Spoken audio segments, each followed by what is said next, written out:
Hi guys, எல்லாருக்குமே தீபாவளி நல்வாழ்த்துக்கள். Deepavali vlog இன் UAE. காலையில் ஒரு 5 மணிக்கெலாம் எழுந்துட்டேன். பிகாஸ் என் ஹஸ்பண்டுக்கு வந்து 7 o'clock ஆஃபீஸ். அவர் ஒரு 6:30க்கெலாம் கிளம்பிடுவார். அதுக்குள்ளே சாமி கும்பிடணுன்னு காலையில் எழுந்து தலைக்கு கொஞ்சோண்டு எண்ணெய் வச்சுட்டு ஒரு சைடு சோறை வச்சுட்டு இன்னொரு சைடு சிக்கன் குழம்பு ரெடி பண்ண ஆரம்பிச்சிட்டேன். என்ன இருந்தாலும் நம்ம ஊரில் தீபாவளி செலிப்ரேட் பண்ணுற மாதிரிலாம் இங்கே இருக்காது. இங்கே காலையில் எழுந்து குளிச்சுட்டு சமையல் செஞ்சு சாமி கும்பிட்டு சாப்பிட்டுட்டு ஆஸ் யூஷுவல் நார்மல் டே மாரி தான் இருக்கும். ஆஃபீஸ் கிளம்பிடுவோம். லீவும் கிடைக்காது. இங்கெல்லாம் கிராக்கர்ஸ் கூட இங்கெல்லாம் வெடிக்க முடியாது. நிறைய ரெஸ்ட்ரிக்ஷன் இருக்கும். அண்ட் ஒரு குறிப்பிட்ட டைமில் தான் ஒரு குறிப்பிட்ட பிளேஸில் தான் வெடிக்க முடியும். சிக்கன் நிறைய போட்டு குழம்பு அதிகமாக வச்சுருக்கேன். பிகாஸ் 2 வேலைக்கு இல்லைங்களா, காலைல மதியானம். இட்லியும் ஊற்றியாச்சு. சோறு வெடித்து இட்லியை ஆன் பண்ணிவிட்டு ஒரு சைடு கறி குழம்பு வேகட்டோன்ட்டு போய் குளிச்சுட்டு வரலான்னு குளிச்சுட்டும் வந்துட்டேன். அதேமாரி இட்லியும் வெந்துருச்சு, கறி குழம்பும் ஆல்மோஸ்ட் வெந்துருச்சு.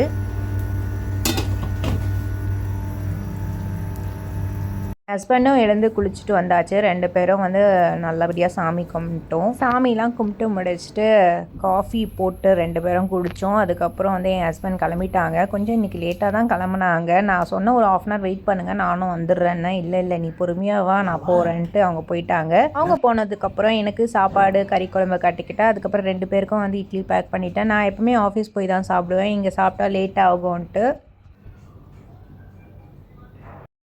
இதுதான் இன்றைக்கி என்னோடய தீபாவளி அவுட்ஃபிட்டு. 2 பேருக்குமே லஞ்ச் எடுத்துகிட்டு கிளம்பிட்டேன்.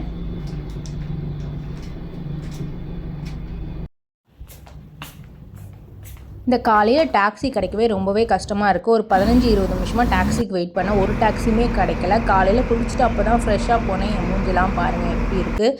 எனக்கு பொறுமையும் இல்லை, ரொம்ப டென்ஷன் ஆச்சு. அதுக்கப்புறம் என் ஹஸ்பண்ட் கால் பண்ணி வர சொன்னால் அவங்க தான் வந்தாங்க. ரோடே எப்படி இருக்குது பாருங்கள். இதுவே நம்ம ஊராக இருந்தால் எப்படி இருக்கும். எனக்கும் எங்கள் ஹஸ்பண்டுக்கும் ஒரே ஃபீலிங். தீபாவளிக்கு நாங்கள் ஊரில் இல்லைன்ட்டு அழுவாத குறை. கண்டிப்பாக அடுத்த வருஷம் தீபாவளிக்கு ஊரில் இருப்போம். நாங்கள் ஃபைனலி ஆஃபீஸ்க்கு வந்தாச்சு. கொண்டு வந்த இட்லியை சாப்பிட்டு ஒர்க் பார்க்க ஸ்டார்ட் பண்ணிட்டேன். ஒரே ஃபீலிங் தான். பிகாஸ் நிறைய ஆஃபீஸ் லீவு, நிறைய ஆஃபீஸ் ஆஃப் டே. பட் எங்கள் ஆஃபீஸ் மட்டும் ஃபுல் டே நினச்சிட்டே இருந்தேன். அதுக்கப்புறம் வந்து நிறைய லேபர்ஸ்லாம் 12 மணிக்கே போயிட்டாங்க. நானும் ஒரு 3 மணிக்கெலாம் கிளம்பி வந்துட்டேன். 3 மணிக்கு கிளம்புனதே எனக்கு அவ்வளோ சந்தோஷமாக இருந்தது.